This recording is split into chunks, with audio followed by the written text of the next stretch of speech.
नमस्कार दोस्तों, एक बार फिर से आप सबका बहुत बहुत स्वागत है हमारे YouTube channel easy math bye जीवन शर्मा में। दोस्तों आज का अपना जो चैप्टर है वो कक्षा 10वीं के लिए बहुत ही ज़्यादा इंपॉर्टेंट है और आज हम पढ़ेंगे प्रश्नमाला 12.2 का 10वां प्रश्न। लेकिन दोस्तों इससे पहले हम 12.2 के सभी प्रश्न ला चुके हैं और उन सभी प्रश्नों की जो वीडियो है उन सभी की लिंक हम नीचे डिस्क्रिप्शन में दे रहे हैं। उन वीडियोज़ को अगर आप देखना चाहें तो ज़रूर देखिएगा। लेकिन आज हम ये जो 10वां प्रश्न करेंगे इसके बाद हमारी जो प्रश्नमाला 12.2 है वो कंप्लीट हो जाएगी। यानी अगले जो वीडियो है यानी अगले जो प्रश्न है या अगला जो प्रश्नमाला है वो हम अगली वीडियो में आपके लिए लेकर आएंगे। तो चलिए बढ़ते हैं आज के इस महत्वपूर्ण चैप्टर की तरफ और मिलते हैं वीडियो के अंत में।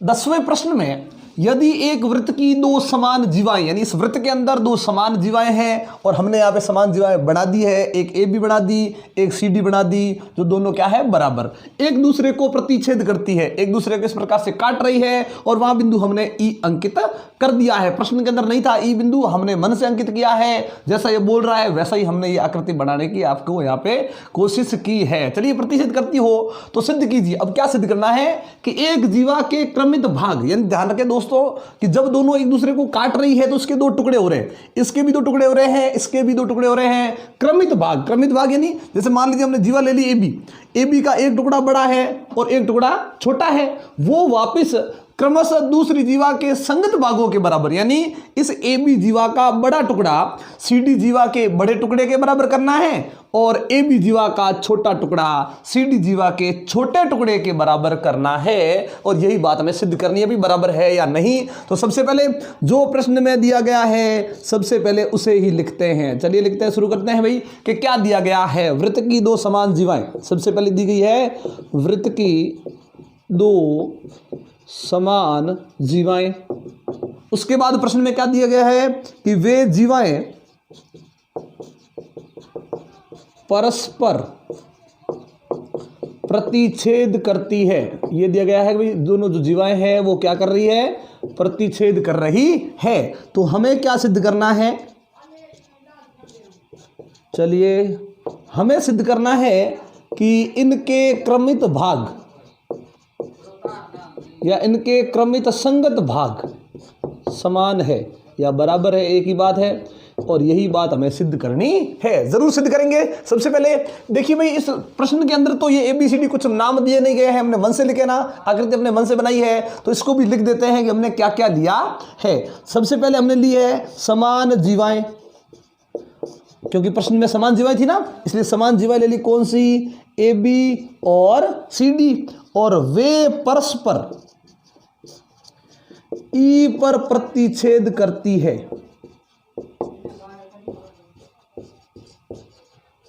ई पर क्या कर रही है, प्रतिच्छेद। अब देखिए आपको क्या करना है, छोटा सा काम आपको एक और करना है कि हमें इस बड़े भाग के समान इस बड़े भाग को करना है और छोटे भाग के समान छोटे भाग को करना है। तो हम क्या करेंगे कि भाई ये बड़ा भाग और ये बड़ा भाग इसको अलग कर दो, इसको अलग कर दो, यानी दोनों को साथ में ले लिया, नहीं अलग अलग ले लो, पहले छोटे और छोटे को अलग ले लो।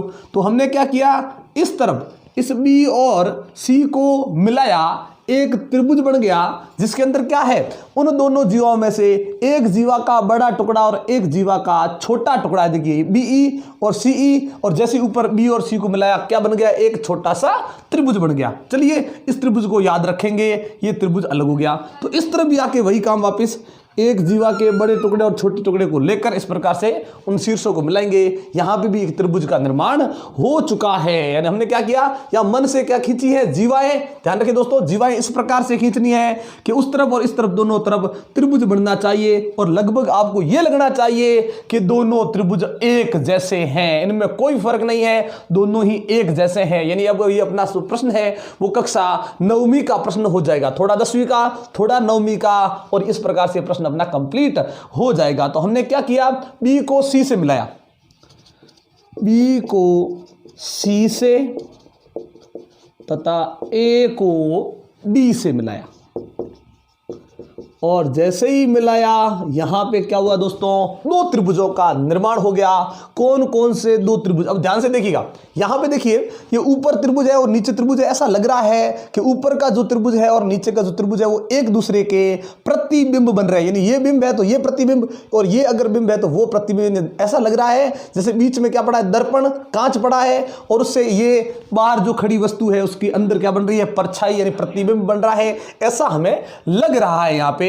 तो हमें नाम इस प्रकार से लेना है कि वो नाम संगत होना चाहिए। चलिए ऊपर वाले त्रिभुज का मैं नाम पहले लिख रहा हूं, मैंने लिखा BCE। तो एक जो आप पहला नाम लेते हो उसमें तो कोई दिक्कत नहीं है, जैसा आपका मन करे वैसे लिख दो, लेकिन दूसरे का नाम आराम से सोच समझ कर लेना है, आपको संगत भाग लेना है, ध्यान रखें।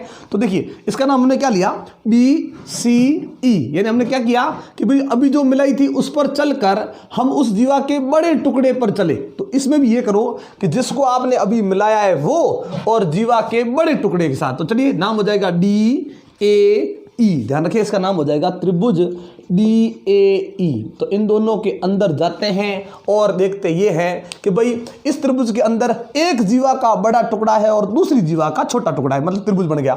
और इस तरफ आते हैं तो वापिस एक जीवा का बड़ा टुकड़ा है और दूसरी जीवा का छोटा टुकड़ा इसके अंदर है, और हमें ये बड़े से बड़ा समान करना। अब सोचिए अलग अलग त्रिभुजों की, अब हम भूल जाते हैं कि ये वृत्त है भाई, ठीक है। मान लो ये दोनों त्रिभुज है, उसके इस बड़े को बड़े के समान करना है, मतलब अलग अलग त्रिभुजों की भुजाओं को बराबर करना है। और जब अलग अलग त्रिभुजों की भुजाओं को कभी भी बराबर करना हो तो उन त्रिभुजों का सर्वांग सम होना जरूरी है। कक्षा 9वीं में हमने पढ़ा था कि अलग अलग त्रिभुजों की भुजाएं कब समान होती है, जब वे दोनों त्रिभुज सर्वांग सम हो जाते हैं। और सर्वांग सम कब होते हैं, जब इनमें कोई पहले से तीन चीजें, कम से कम ध्यान रखें एक भुजा होनी जरूरी है सर्वांग समता के अंदर, कि भाई अगर इन दोनों त्रिभुजों की कोई भी तीन चीजें बराबर हो गई, जिसमें से एक तो भुजा होनी ही चाहिए, कोई भी एक भुजा, और अगर ये दोनों त्रिभुज सर्वांग सम हो गए तो फिर ये और ये बराबर हो जाएगी, ये और ये बराबर हो जाएगी, और हमारा ये प्रश्न है वो आराम से सिद्ध हो जाएगा। तो चलिए कैसे होगा सिद्ध और कैसे होंगे ये दोनों त्रिभुज सर्वांग सम, और कौन सी ऐसी चीजें हैं जो इन दोनों त्रिभुजों के अंदर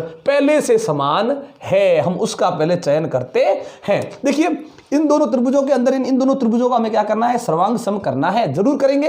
और उससे पहले हम करते हैं कि इसमें कोई भुजा बराबर है या नहीं। हमने अभी जो मिलाया है वो बराबर, हमारे प्रश्न में तो कहीं कहा गया नहीं, ठीक है। ये दोनों टुकड़े बराबर ही तो सिद्ध करना है भाई। अब कैसे समान ढूंढे, क्योंकि केवल कोणों से तो पता नहीं चलेगा, भुजाओं से पता चलेगा। तो ये दोनों भुजाएं हमें समान करनी है, ये दोनों समान करनी, इनको छोड़ दो, इस भुजा पे जाओ। अगर ये दोनों भुजाएं किसी प्रकार से समान हो गई तो ये अपना प्रश्न है वो कंप्लीट हो जाएगा। तो चलिए शुरू करते हैं कि भाई ये दो जो जीवाएं हैं पहले से, जो जीवाएं पहले दी गई थी कौन कौन सी थी हमारी, ठीक है। एक CD जीवा थी, एक AB जीवा थी, ये दोनों तो पहले से कैसी थी, समान। अब जो जीवाएं समान है वहां तीन बातें हमने बताई थी। जब जीवाएं समान होती है, दो जीवाएं बराबर होती है, तो वहां तीन बातें होती है, केंद्र से समान दूरी, केंद्र पर अंतरित कोण समान, और काटे गए संगत चापों की लंबाई बराबर। तो यहां पे देखिए यहां केंद्र की कोई बात नहीं है, तो केंद्र से दूरी भी हटा दो, केंद्र पर अंतरित कोण हटा दो, बच गया कौन, काटे गए संगत चाप। तो ध्यान रखें समान जीवाओं द्वारा,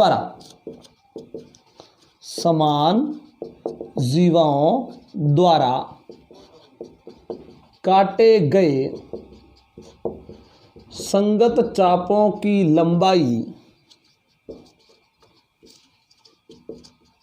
समान होती है।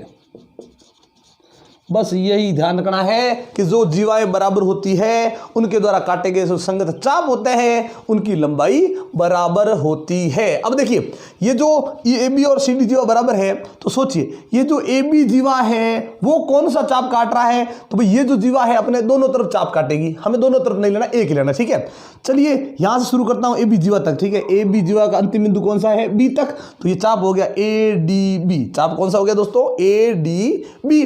और उस तरफ जाते हैं चाप जो CD है, चाप जो सॉरी जीवा जो CD है वो चाप बढ़ा रही है CBD। तो चलिए हमने यहां पे देख क्या किया था कि भाई ये त्रिभुज कौन सा लिया पहले, BCE। कहां है BC, ये रहा BCE, ठीक है। ये त्रिभुज इस तरफ वाला दिया, तो चाप भी हम उस तरफ वाला पहले उस जीवा वाला देते हैं, कौन सा, CD जीवा वाला। तो चलिए लेते हैं चाप CBD, चाप हो गया CBD, और बराबर कौन सा हो गया वापस चाप उसका जो सी डी जीवा है वो किसके बराबर है, ए बी जीवा के। और ए बी जो चाप काट रही है वो है ए डी बी, चाप ए डी बी। ये दोनों चाप कैसे हैं, समान। अब दोनों चापों को यहां मैं दर्शा रहा हूं, ठीक है दोस्तों। देखिए ये देखिए वापस देखिए ए डी बी चाप, ये रहा ए डी बी चाप, वापस या सी बी डी ये चाप। हमने क्या देखा, दोनों चापों के अंदर ये बी डी जो चाप है वो दोनों के अंदर कॉमन है। देखिए वापस देखिए ए डी बी, ये डी से बी तक, सी बी डी वापस बी से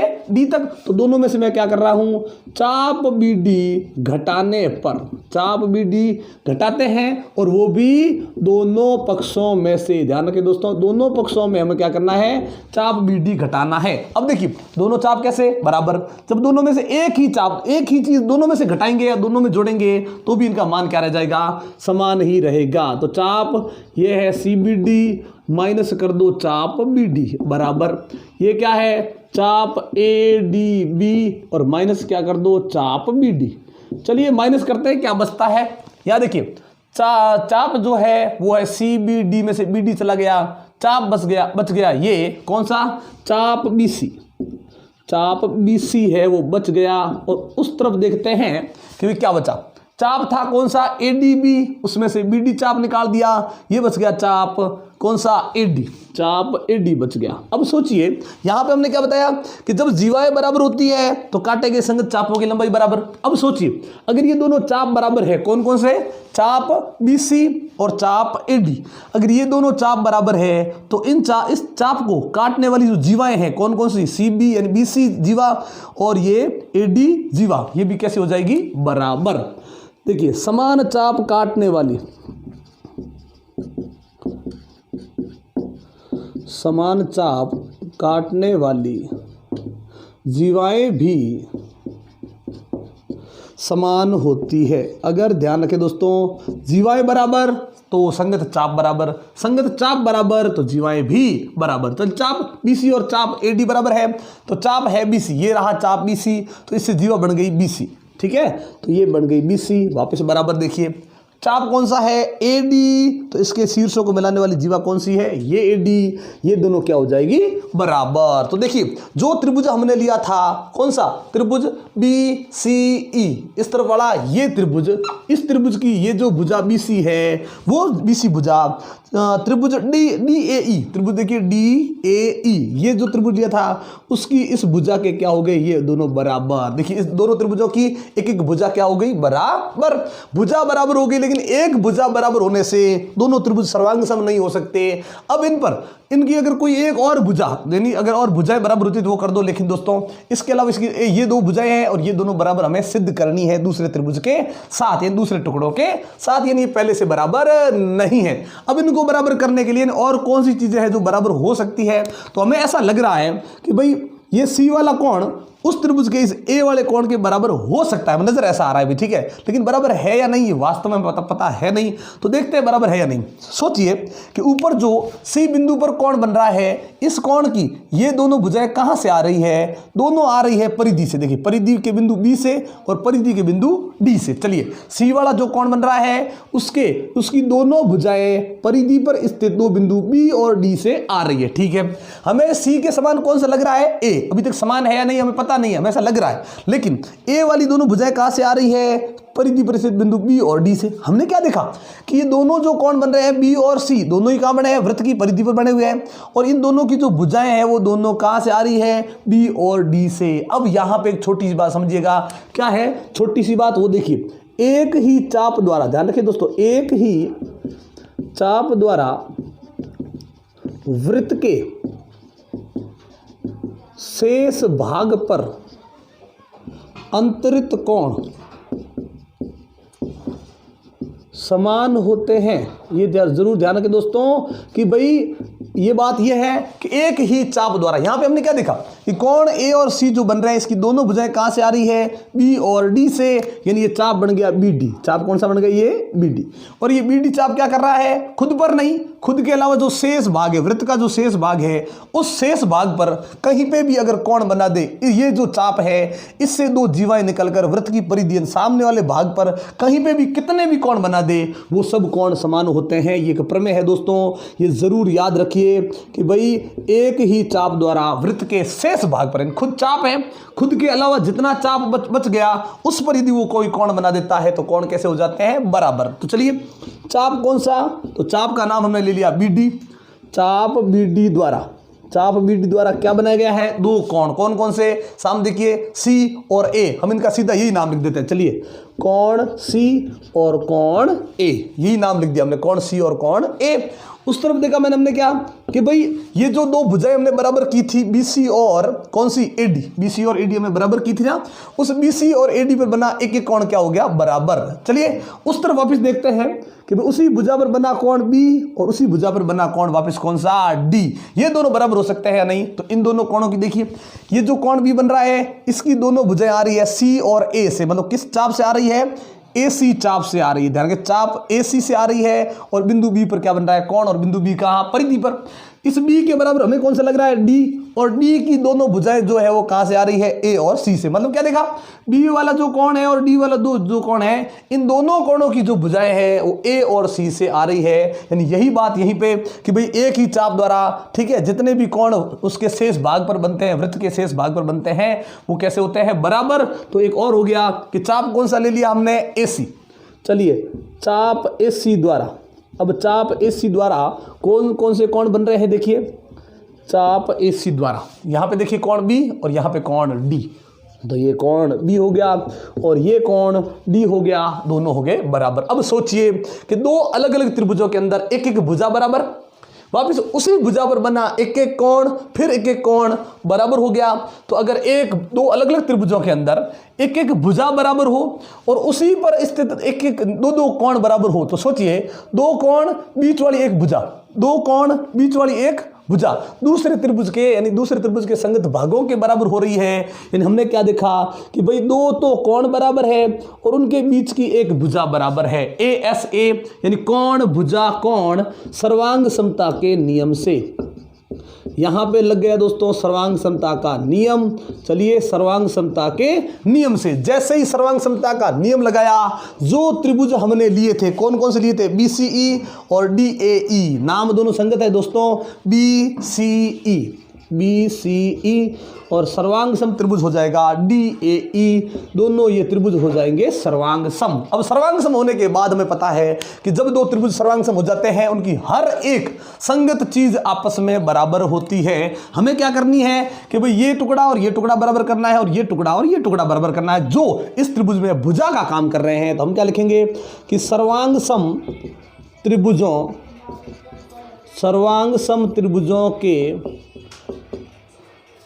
की संगत भुजाएं समान होती है,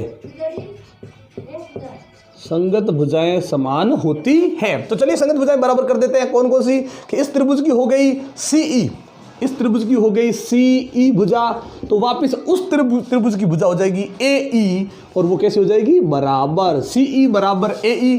और वापस इस त्रिभुज के अंदर जाते हैं, छोटी भुजा कौन सी है? BE, तो उस त्रिभुज की वापस छोटी भुजा के बराबर, यानी BE बराबर DE, BE बराबर DE। तो इन दोनों बातों को देखने के बाद हमने क्या समझा कि ये जो दो जीवाएं पहले से जो बराबर थी, उनके जो संगत भाग हो गए, टुकड़े हो गए, उसमें बड़े टुकड़ा, जो बड़ा टुकड़ा है वो दूसरी जीवा के बड़े टुकड़े के बराबर हो गया, और पहली जीवा का जो छोटा टुकड़ा है वो दूसरी जीवा के छोटे टुकड़े के बराबर हो गया है। मतलब जो हमें प्रश्न में सिद्ध करना था वो सिद्ध हो चुका है। तो हम वापस लिखेंगे अतः सिद्ध कीजिए कि, यहां से इसके बाद में जो बात है वो आपको अंत में जरूर लिखनी है। अतः एक जीवा के क्रमित भाग दूसरी जीवा के संगत भागों के बराबर होते हैं या बराबर है। ये पूरी बात लिखने के बाद हैंस प्रूव लिखेंगे। ये हमारा प्रश्न इस प्रकार से सिद्ध हो चुका है, यानी अपना 10वां जो प्रश्न है वो कंप्लीट हो चुका है। दोस्तों आज की वीडियो हम यहीं पे समाप्त करते हैं, लेकिन ये वीडियो आपको कैसी लगी वो हमें कमेंट बॉक्स में लिखकर जरूर बताइएगा। अच्छी लगी तो लाइक और शेयर कर दें। दोस्तों एक बार फिर से आप सबका बहुत बहुत धन्यवाद हमारे चैनल को सब्सक्राइब करने के लिए और हमारी वीडियोस को लगातार देखने के लिए। लेकिन अगर आप हमारे चैनल पर नए हैं और हमारी वीडियो को पहली बार देख रहे हैं तो चैनल को सब्सक्राइब करना मत भूलिएगा और बेल आइकन जरूर दबाइएगा, ताकि जब भी इस प्रकार के इंटरेस्टिंग वीडियो हम आपके लिए लेकर आए नोटिफिकेशन आपको मिलती रहे। इसी प्रकार के इंटरेस्टिंग वीडियो देखने के लिए जुड़े रहे हमारे साथ। तब तक के लिए नमस्कार, जय हिंद, जय भारत।